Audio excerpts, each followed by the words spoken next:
soo abaabulay madashan iyo labada aqoonyahan oo runtii anu ma moodin in asaa qalbi jilacsanaya indhahayga ilina ka timid maanta marka waxa keenayana waxa weeye waxa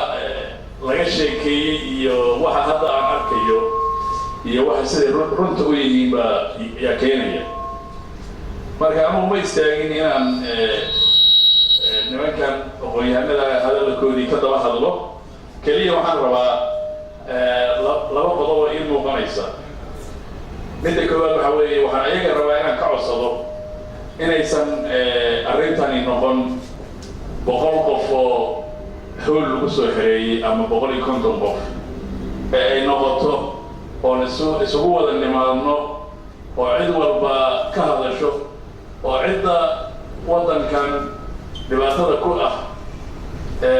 iyadu uun raadinaysa say ama kusoo noqon lahayd ama sida laga hadlayba ay ugu naaxi lahayd hantidii dadka ka dhexaysay in meel publica looga hadlo sida jaamacadahoo kale waxaan aad u jeclan lahay iyadan weliba xataa la oranayn jaamacadda inta dhiganaysa keliya ee dadka o dhan loogu yeeray in laga jeediyo khudbooyinkan iyo kuwa kasii muhiimsan oo kasii daran iyadoo la saarayo deeradda weliba waqtiga nagu soo socda haddii ilaahay yidhaahdo sidoo kale waxaan is leeyahay barxadaha in lagu qaban karaa bal horta ha la arko in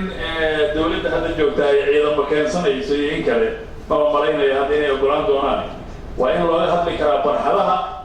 oo lagu dhiiran karo labadaas qodob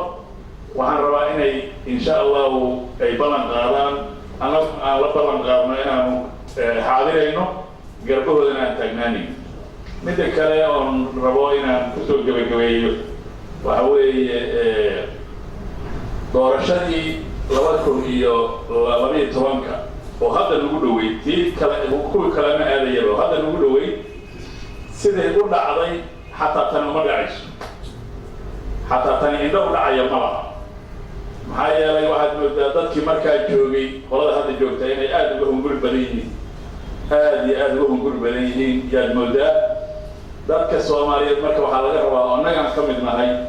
arrinkaas inaan la yeelin hadda waa ujeednaa xildhibaanada waa la qaybsaday iyaga laftigooda mid ay moog yihiin oo runtii anugu waan ka hadlaa dhowr jeer xildhibaan la soo xushay madaxweyne laguma noqonayo maxaa yeelay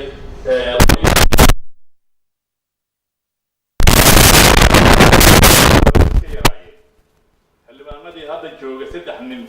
yaa soo xushay 3 dina banaanka tagay laba shariif iyo Cabdulla Ali Kaas wax la qarinayo ma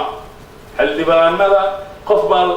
la siiyay oo waliba xaflad u dul qabtay baa laga xiinayay kursiga oo baajka asoo la sawirayo loo diiday oo naqaana 1 2 3 4 dhahayna yaa qof kale la geeyay haddana 3 dina banaanka tagay iyadaasna waxaan rabaa inaan niyadda dadka ugu dhiso oo aysan dadka niyad jabinin qoliyaha sharaxaya iyo dadka Soomaaliyeedba intaas waa iyadana waa mid kale waxaan kaloo rabaa inaan kusoo gebagabeeyo su'aal sidee ku imaan kartaa su'aasha waxaan weydiinayaa aqoonyahanada sidee ku imaan kartaa dadka sharaxan inay xilka qaranka qabtaan raba ee Soomaaliyeed oo badan iyo qoliyahan hadda jooga inay u sinaadaan doorashada register ma laga qabaa ma lagu dirini karaa taas waxaan ka wadaa maanta waa arkaynaa doorashadii gacanta la geliyay shalan arkayay maqaal la leeyahay waxaa la ansixiyay amniga lagu sugi lahaa inta doorashadu socoto waa leesta unika la sheegayo way moogta marka arrimahaas waxaan leeyahay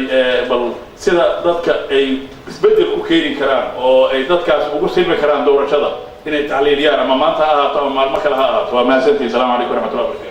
wabarakaatuh.